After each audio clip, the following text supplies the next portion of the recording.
Hello, hi, my name is Irfan Nawaz, your own English teacher. Again, I am here before you having a new video session regarding concept of narration.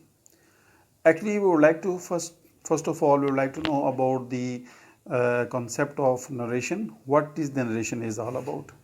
Narration is basically is comprised of two stuff, that is direct and indirect.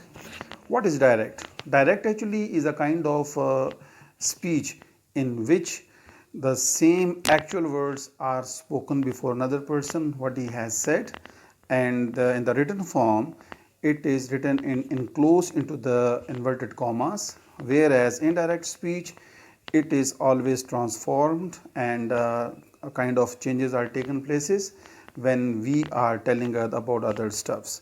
So these are the main two stuffs. So whenever we are going to make out what these are things, we will have to keep in our mind the two main stuffs. That is what is all about. So when you have two sentences, you can see on the board, this is sentence number 1 and that is sentence number 2. That is called reported speech and that is reported speech. This is reported speech and that is reporting speech. So as far as the reported speech is concerned, reporting speech is concerned, that is reported speech and that is reporting speech that is concerned. So in this reporting speech, we just write 3 sentences we can expect. That is, he said, he says, and he will say. This is about simple past tense because we have used the second form of the verb, and where is this is a simple past and that is a subject, that is subject in the first form simple present tense, and that subject helping verb and then first form simple future. It means that in this area we can use only 3 tenses: simple past, simple present or simple future. As far as reported speech is concerned, that is free. What kind of sentence can be we can receive? That we can receive a lot of sentences depending upon these realities.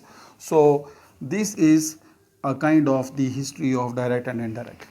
As far as the structure is concerned, how can we identify whether this sentence is direct or indirect?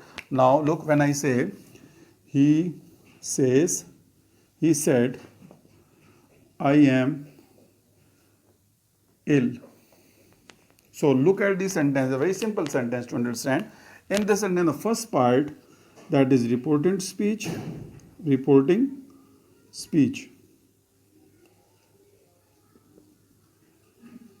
second form is reported.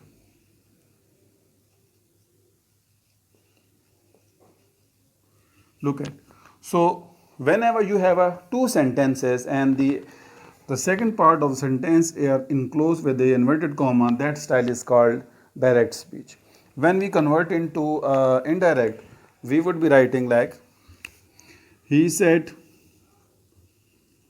that, comma will be omitted, he was ill. So this style is called indirect speech. So these are the main two stuff. First of all, you will have to understand that what is a direct and indirect. Okay. As far as the rules are followed are concerned, rules are the follows. Son, not, N stands for not change, but he, she, it and they. And O stands for object, mean you, and S for subject, that I and we. The way is the second stuff, that is cases of pronoun, like he, his, him, she, her, it, its, it, they, their, them, you, your, you, I, my, me, and we, our, us. This is the second rule to follow. And third one, that is when as far as the direct is concerned, we are using WXSV, and direct we are using WSXV. This stuff is used for making question. When we want to make a question or a kind of sentences, when we are converting direct to indirect and direct to indirect, so we will be depending upon this stuff. So these are the 3 main rules which can be used for converting direct or indirect. So in this video I have told you that what is the direct and indirect all about and what are the main 3 rules. So this is the story of the direct and indirect. In the next video you will be told the more rules and more examples as well. Thank you so much for being with me. Thank you so much. Bye.